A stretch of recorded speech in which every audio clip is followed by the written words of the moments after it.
ഈ കഴിഞ്ഞ കാലത്ത് ഇടതുപക്ഷ ഗവൺമെൻറ് ഈ ബാങ്കിനോട് കാണിച്ച ഒരു ചിറ്റമ്മ നയമുണ്ട്. എല്ലാ അപേക്ഷകളും മുഖം നോക്കാതെ നിരസിക്കുകയായിരുന്നു.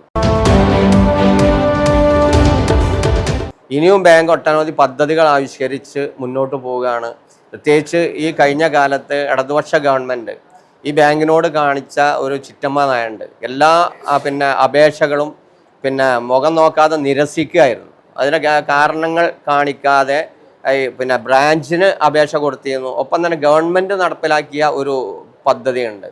കുടുംബശ്രീ യൂണിറ്റുകൾക്ക് ലോൺ കൊടുക്കുന്ന ഒരു പദ്ധതി ഗവൺമെൻറ് തീരുമാനിച്ചൊരു പദ്ധതിയാണ്. അതിന് പോലും പെരിന്തൽമണ്ണ സർവീസ് സഹകരണ ബാങ്കിന് അനുമതി തന്നില്ല എന്നുള്ളതാണ്.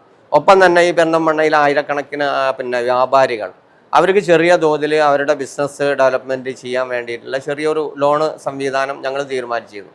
അതും ഡിപ്പാർട്ട്മെൻറ്റ് റിജക്റ്റ് ചെയ്ത ഒരു സാഹചര്യമുണ്ട്. അങ്ങനെ ഒട്ടനവധി ബാങ്കിന് അനാവശ്യമായ ഈ പെൻഷൻ വർധനവ്, അതേപോലെ തന്നെ വീട് നിർമ്മാണത്തിന് ഞങ്ങൾ 6 ലക്ഷം രൂപയുള്ളത് കാലാനുസൃതമായി, ഇത് 10 കൊല്ലം മുമ്പ് ഞങ്ങൾക്ക് അനുമതി കിട്ടിയത് 6 ലക്ഷം രൂപ. ഈ 10 കൊല്ലത്തിൻ്റെ ഉള്ളിൽ നിർമ്മാണ സാമഗ്രികൾക്കുള്ള വില വർധനവ്, കൂലി വർധനവ് എത്ര ശതമാനം വർദ്ധിച്ചിട്ടുണ്ട് എന്നുള്ളത് എല്ലാവർക്കും അറിയാം. അപ്പോൾ അതിന് കാലാനുസൃതമായിട്ട് ഒരു 2 ലക്ഷം രൂപ വർദ്ധിപ്പിക്കാൻ ആവശ്യമായ അനുമതിക്ക് വേണ്ടി ജനറൽ ബോഡി തീരുമാനിച്ച അനുമതിക്ക് കൊടുത്തത് പോലും ഈ സംസ്ഥാന ഗവൺമെൻറ്റിൻ്റെ നിയന്ത്രണത്തിലുള്ള സഹകരണ വകുപ്പിൻ്റെ ഡിപ്പാർട്ട്മെൻറ്റ് തള്ളപ്പെട്ടു എന്നുള്ളതാണ്. ഈ സാമൂഹ്യക്ഷേമ പെൻഷൻ ഈ സർവീസ് ബാങ്കാണ് കൊടുത്തിരുന്നത്. അത് ഞങ്ങളിരുന്ന് പിടിച്ചു വാങ്ങി അർബൻ ബാങ്കിന് കൈമാറി. ഇന്നിപ്പോൾ അർബൻ ബാങ്ക് ഇടതുപക്ഷ രാഷ്ട്രീയത്തിൻ്റെ ഭാഗമായിട്ട് ആ പെൻഷൻ കൊടുക്കാത്ത ഒരു സാഹചര്യമുണ്ട്.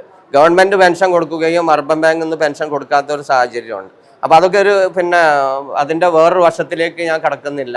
ഏതായാലും ഞങ്ങൾ ഈ പെരിന്തൽമണ്ണ സർവീസ് സഹകരണ ബാങ്ക് കഴിഞ്ഞ 10 വർഷക്കാലം അതിനെ ഞെക്കിക്കൊല്ലുന്ന ഒരു സാഹചര്യം ഉണ്ടായിരുന്നു ഇടതുപക്ഷ ഗവൺമെൻറ്റിൻ്റെ ഭാഗമായിട്ട്.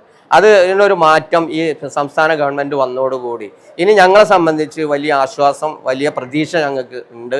ഞങ്ങളുടെ പദ്ധതികളൊക്കെ തന്നെ ഞങ്ങൾ അപേക്ഷകൾ നൽകിക്കൊണ്ട് ആ അപേക്ഷകൾ പാസ്സാക്കിയെടുത്ത് പെരിന്തൽമണ്ണയിലെ ജനങ്ങൾക്ക്, വ്യാപാരികൾക്ക്, കർഷകർക്ക്, സാമൂഹ്യ രംഗത്ത് പ്രവർത്തിക്കുന്ന ഒട്ടനവധി പദ്ധതികൾ ഞങ്ങൾ ആവിഷ്കരിച്ച് നടപ്പിലാക്കാൻ പോകും. അതൊക്കെ ഈ പെരിന്തൽമണ്ണയുടെ വളർച്ചയ്ക്കും വികസനത്തിനും അതിന് വലിയൊരു താങ്ങാവും എന്ന കാര്യത്തിൽ സംശയമല്ല.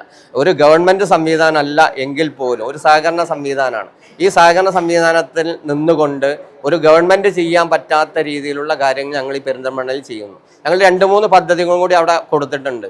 ഒന്ന്, ഈ പെരിന്തൽമണ്ണയിലെ ഫുട്ബോൾ രംഗത്ത് അല്ലെങ്കിൽ സ്പോർട്സ് രംഗത്ത് കളിച്ചു വളരുന്ന ആളുകൾക്ക് അവർക്കൊരു ഫുട്ബോൾ കിറ്റ്, ഏകദേശം 60-ൽ പരം ക്ലബ്ബുകൾ പെരിന്തൽമണ്ണയിലുണ്ട്. അവർക്ക് കളിച്ചു വളരാൻ ആവശ്യമായ സ്പോർട്സ് സാമഗ്രികൾ വിതരണം ചെയ്യുന്ന സ്പോർട്സ് കിറ്റ് വിതരണത്തിന് ഞങ്ങൾ അപേക്ഷ കൊടുത്തിട്ടുണ്ട്. അതും റിജക്റ്റ് ചെയ്യപ്പെട്ട് കിടക്കുകയാണ്. അതേപോലെ തന്നെ അംഗനവാടികൾക്ക് കഴിഞ്ഞ 40 കൊല്ലത്തെ CPM-ൻ്റെ ഭരണത്തിൽ അംഗനവാടികളുടെ അടിസ്ഥാന സൗകര്യം പോലും ഒരുക്കി കൊടുക്കാൻ കഴിഞ്ഞില്ല എന്നുള്ളത് കഴിഞ്ഞ വർഷം ഞങ്ങൾ എല്ലാ അംഗനവാടികളും പോയപ്പോഴാണ് അതിൻ്റെ ദയനീയ അവസ്ഥ ഞങ്ങൾക്ക് മനസ്സിലായത്.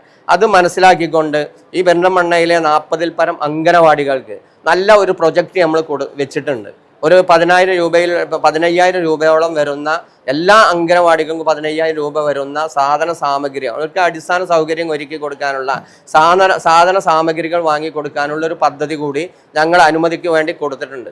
അതിനൊക്കെ തടസ്സം നിൽക്കുന്നത് ഈ സംസ്ഥാനത്തെ ഇടതുപക്ഷ ഗവൺമെൻറ് ആണ് എന്ന കാര്യത്തിൽ യാതൊരു സംശയമല്ല. അത് ഈ വന്ന UDF ഗവൺമെൻറ് അതിനൊക്കെ അനുകൂലമായ തീരുമാനങ്ങൾ ഞങ്ങൾക്ക് എടുത്ത് കിട്ടും എന്ന പ്രതീക്ഷയിലാണ്. അതിനാവശ്യമായ ഇടപെടലുകൾ രാഷ്ട്രീയമായി ഞങ്ങളുടെയൊക്കെ നേതാക്കളുടെ, MLA ഉൾപ്പെടെയുള്ള ആളുകളുടെ കിട്ടാവുന്ന സഹായങ്ങളൊക്കെ ഏത് മേഖലയിൽ നിന്നും വാങ്ങിക്കൊണ്ട് ഈ നമ്മുടെ സർവീസ് സഹകരണ ബാങ്ക് ഒന്നുകൂടി ജനകീയമാക്കിക്കൊണ്ട് കേരളത്തിലെ നമ്പർ 1 ബാങ്കാക്കി മാറ്റാനുള്ള വലിയ പ്രവർത്തനങ്ങളുമായി ഞങ്ങൾ മുന്നോട്ട് പോവുകയാണ്. അതിന് പെരിന്തൽമണ്ണയിലെ മുഴുവൻ ജനങ്ങളുടെയും പിന്തുണയും സഹായവും ഉണ്ടാകണം എന്ന് മാത്രമാണ്, ഉണ്ടായിട്ടുണ്ട്, ഇനിയും ഉണ്ടാകണം എന്ന് മാത്രമാണ് ഈ അവസരത്തിൽ ഞങ്ങൾക്ക് പറയാനുള്ളത്.